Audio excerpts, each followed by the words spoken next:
Kali ini saya sedang berada di Balai Benih Ikan Ciparai. Saya akan melakukan wawancara tentang pembenihan ikan nila untuk mengerjakan tugas kewirausahaan.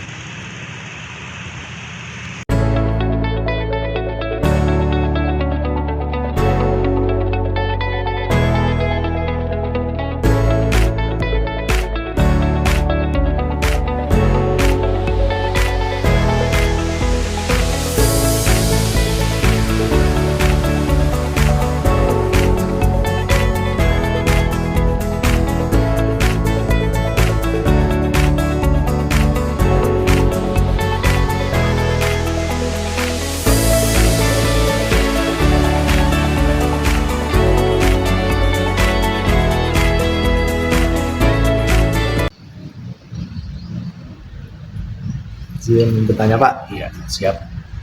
bagaimana sih Pak proses pembenihan ikan nila yang dilakukan di sini Pak? Di sini proses pembenihan ikan nila itu secara alami, ya, secara alami dengan ketentuan ikannya tergantung luasan kolam. Terus cara pengambilan larvanya kolektif. Ada kolektif, ada setiap 3 hari sekali, ada yang panen secara total.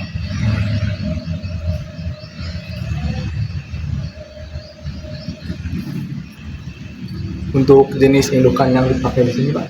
Sekarang kita kan Nirwana 3 sama Nirwana 4. Ya, Dalam sekolah biasanya di berapa indukan Pak? kapasitas satu kolam itu sekitar yang kita pakai ini sekitar 25 tumbak atau sekitar 25 tumbak, atau kalau meter itu kali 14 aja, 25 kali 14 itu kita suka pakai 1 sampai 2 paket, dimana perbandingannya satu paket itu 800 ekor ya. Jadi kalau misalkan 2 paket ya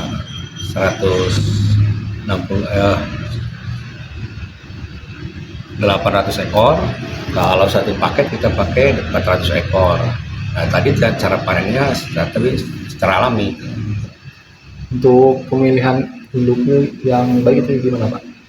Kita pemijahan kita itu selama 2 bulan. 2 bulan. Setelah pasca memijah kita sortir jantan dan betinnya, direstingkan kembali, diistirahatkan lah istilahnya. Direstingkan, nah kita disortir, dibedahin. Setelah habis pemijahan selama 2 bulan, nah, anaknya kan udah nggak kelihatan lagi, udah nggak ada, habis. Nah, baru kita bedahin. Nah, di situ disortir jantan dan betinanya, dipisahin lagi, direstingkan lagi. Itu restingnya selama 2 bulan juga. Jadi untuk pematangan gonat lagi itu fase berikutnya. Untuk perawatan larva, Nah, perawatan larva kita di sini biasanya di kolam pendederan. Di kolam pendederan itu dengan luasan kolamnya sekitar 30 tumbak, 20 tepat disesuaikan dengan luasan kolam. Nah, itu kan dari 1 ekor itu bisa 1 ekor betina bisa menghasilkan kalau misalkan standar 750 sampai 1000 ekor. Nah, untuk pemilihan larva kita itu ditabur di kolam pendederan selama 10 hari. Maksimal 10 hari itu udah mencapai ukuran 23 cm. Dari tadinya 0,5. Nah, kita pelihara di kolam pendederan selama 10 hari itu menghasilkan 35 cm. Nah, itu baru keluar ke petani. Itu cara pemeliharaannya, kita fermentasi dulu air di kolam pendederan itu selama ya kurang lebih 7 hari untuk menumbuhkan plankton dan segala macamnya. Baru masuk ikan pakan buatan. Pakan buatannya serbuk ya. untuk target Pak di sini, apakah ada target untuk pembenihan per bulan? Per bulan kita memang ada pembenihan, target per bulan kita sekitar 1 juta lah.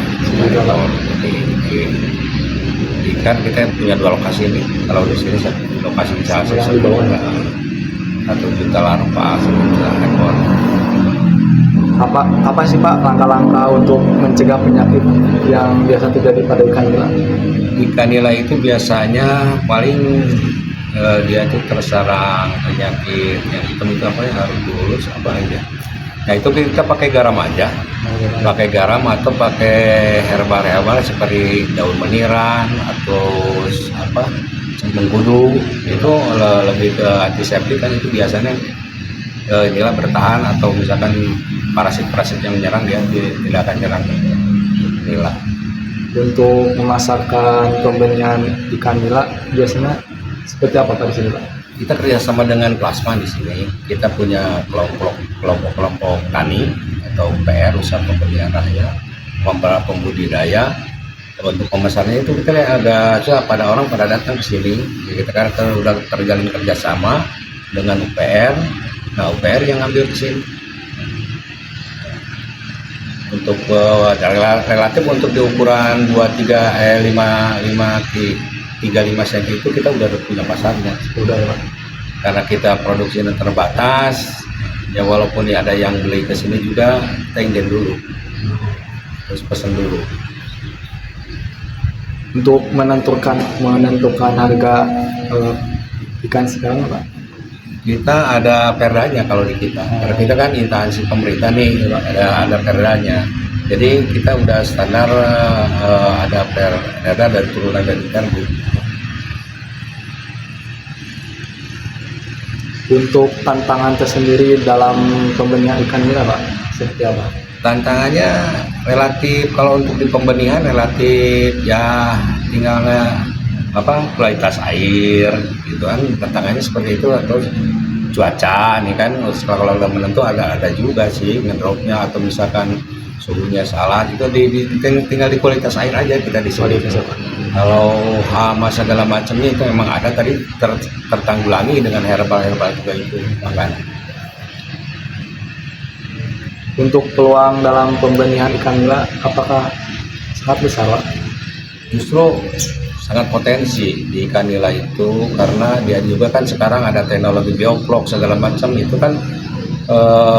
Prospek kedepannya mungkin ikan nila juga akan jadi idola dari mulai daging, tekstur dagingnya beda dengan ikan mas gitu kan ya, karena sekarang juga udah mengalahkan ikan konsumsi yang sekilo 1, sekilo 2 udah ikan mas udah kalah harganya sama ikan nila.